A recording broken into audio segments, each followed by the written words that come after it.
এইদিকে এসে দেখেন, এই বাসটা দেখেন। ভারত যাইতে গেছিলাম। হ্যাঁ, ভারত পালায়া। ভারত চলে যেতে চাইছিলি? তো ভারতে যাওয়ার জন্য কি কোনো দালাল ধরছিলি? কোন দিক দিয়ে, কোন বর্ডার দিয়া? দিনাজপুর। এর আগে কোথায় ছিলি? এই যে এখানে যা আসছস, এর আগে কোথায় ছিলি? প্রথমে কোথায় পালাইছিলি?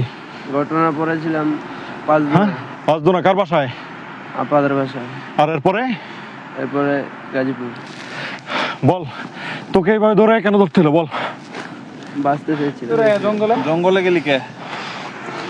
কিশোরী আমেনা হত্যা মামলার প্রধান আসামি কিশোরী আমেনাকে ধর্ষণের পর হত্যা করেছিল।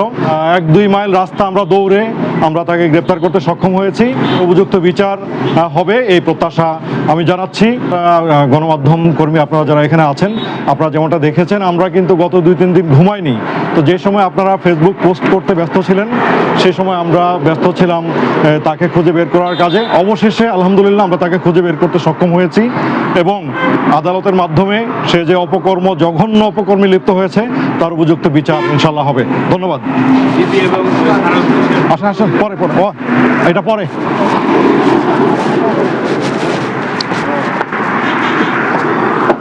উঠুক, এখানে উঠুক, অসুবিধা নেই।